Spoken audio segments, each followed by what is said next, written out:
We talked to Deontay about guarding Brock Bowers, but that could also be your responsibility in the slot too. Just how challenging is he as a tight end to cover? He's definitely challenging. A tight end like that can do multiple things. From watching him, I think when he's at tight end, he's a tight end. When he's split out at receiver, he's a receiver. So we have to know what's coming when he lines up in certain positions. And yeah, it's gonna be a tough week of preparing for him, but we're gonna go out there and do our best and execute the calls that are made. On the right here, Charlie. Yeah, hey Malachi. When Trez has gotten an opportunity, just have you seen him get more comfortable with this defense? And do you think being a guy that came over from Georgia, this game maybe means a little more? Yeah, Trez, he's been doing a great job each and every week, getting better and better. I feel like he's getting more comfortable with us. That just comes with chemistry at the end of the day, and just making sure we're communicating and talking about what adjustments we need to make and where the safeties are coming down, when the linebackers need to slide over, or anything like that. But yeah, on the bus ride back from Auburn, I was talking to Trez about it. So he probably is going to be a little bit more emotional or something like that for playing against his former team. When you look back at the tape from Saturday, what needed to be better with regards to defending the run? Just our run fits and jumping over when we need to jump over and not getting gapped out. We was getting gapped out a lot during the game and allowing their linemen to reach the second level very, very quickly, and that leads to explosive runs like on Saturday. So that's an emphasis of us going into this week. You're one of the guys who was here in 2021. Just how does this Georgia offense, look different from the Todd Monken to Mike Bobo now? I would say they kind of got similarities. They like to run the ball a lot, and they also have explosive plays. And I just think they do a good job of getting the ball to their playmakers, whether it's 19, 84, 6, 5, 32, whatever it is. And 15 does a great job of managing the offense and making sure everybody's on the right page and making the right play. Does the team feel disrespected at all, kind of staying in the same spot in the rankings week after week? And has there been any talk about kind of the statement y'all can make to the committee and the country with the game, the opportunity y'all have this week? Yeah, I feel like we kind of don't look at it as much, just because like we know what comes with it after. I'll say probably after week 3 or something like that, we weren't moving up. So we kind of knew that this game would kind of be the deciding game for us in that type of situation, but. I don't think that needs to be our focus this week. I think our focus this week needs to be to go out there and execute and have championship level preparation and make sure everybody knows how big this game is, how important it is to all of our fans. And yeah, we just have to go out there and execute and play together and play for 60 minutes. You talk about how big this game is. They've won 29 straight, and to take them down would be big. What is this rivalry turning into? You've seen Georgia a few times in your career here. Yeah. To me, actually, every SEC game is like a rivalry for Alabama, I think, just because each fan base, each team, each coach, each player wants to beat Alabama or put that on their resume that they beat Alabama this year or anything like that. So I feel like it's not something that is going to be new for us, so to say, but it's definitely becoming a rivalry. And yeah, it's going to be fun. You know, we love to compete, and we're going to have 2 heavyweights going at it on Saturday. You mentioned him earlier, but what stands out about Carson Beck, and how is he really different from what Stetson Bennett was doing for them?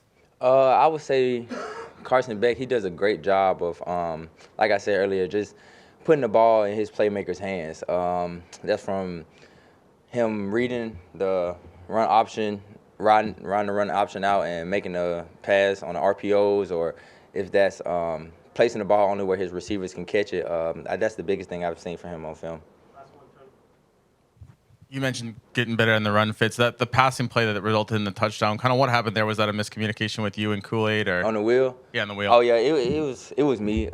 They had been running the same play over and over again, and I kind of thought it was coming because the outside receiver was cracking me all game. So I just kind of tried to beat the crack, and yeah, that's on me, missed assignment. So yeah. Thanks, Malachi. Right. Thank you.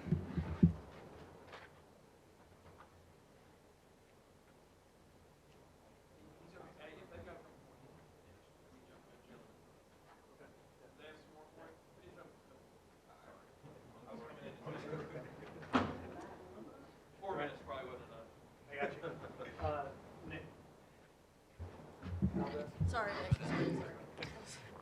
Yeah, well, welcome back. But how have you seen Germaine grow since he got here, and has he talked a little bit about this game coming up this week? Yeah, I've seen Germaine grow a lot just from a maturity standpoint and him trying to be a leader and leading by example. And yeah, I also talked to him about the game because I asked him, like, you ain't never played against them, have you? He was like, nah. I'm like, oh, okay. So like, yeah, he's probably gonna be a little hype and a little emotional this game, but in the right way, not emotional in the bad way. Piggybacking off that, he's been a big deep threat for the offense. How much of a challenge is he to face in practice? Oh yeah, he's definitely a challenge. He's so fast and knows how to run good routes, and yeah, he's a playmaker. At the end of the day, he's gonna make that play, and that's what he thrives off of. He has all the confidence in the world in himself, and we also have the utmost confidence in him as well, and it just makes us better each and every day going against him.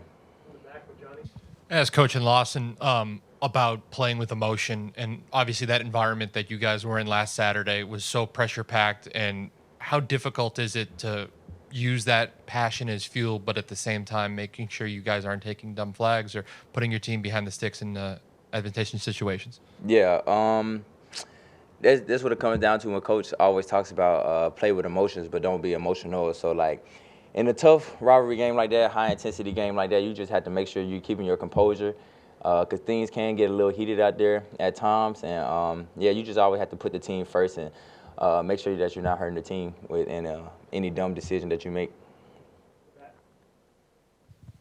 In your prep work for Georgia so far, what have you seen from them that impresses you the most?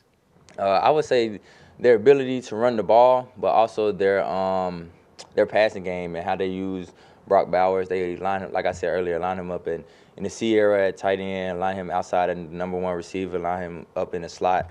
They just use him overall, kind of like the Chiefs use Travis Kelce, so to say. I think that's the best comparison to say, but yeah, that's what impresses me the most about them. Talked about the energy that Germaine Burton plays with. I know you guys are opposite sides of the ball, and you guys are probably busy looking at film and stuff on the sideline. But when he makes big plays like that, like this past weekend, the big touchdown to take the lead again, like how much does that just infect the entire team, like to be able to feed off that?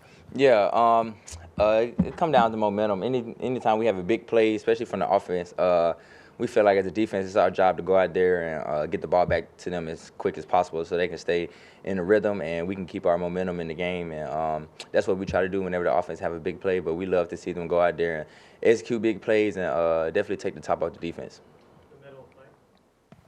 Talked about this game potentially being a deciding factor as far as the playoff. Just is there any discussion among players about maybe winning the game and not getting into the playoff, and how do you feel about that? No, I just feel like we don't really need to focus so much on the playoff aspect.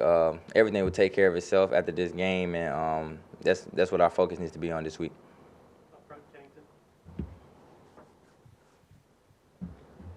Caleb Downs has been shifting around, safety star, similar to yourself. How have you seen him handle that responsibility and continue to make plays for the defense? Yeah, Caleb's a great player for us. He comes in each and every week, willing to learn and wanting to learn and preparing like a starter like he is, preparing like a veteran like he is, like he's playing like. And he's doing a great job for us and playing star. For him this week, it was a little challenging at first just because he never played it in the game, but I think he did a great job for us, and he will continue to be a great player for us.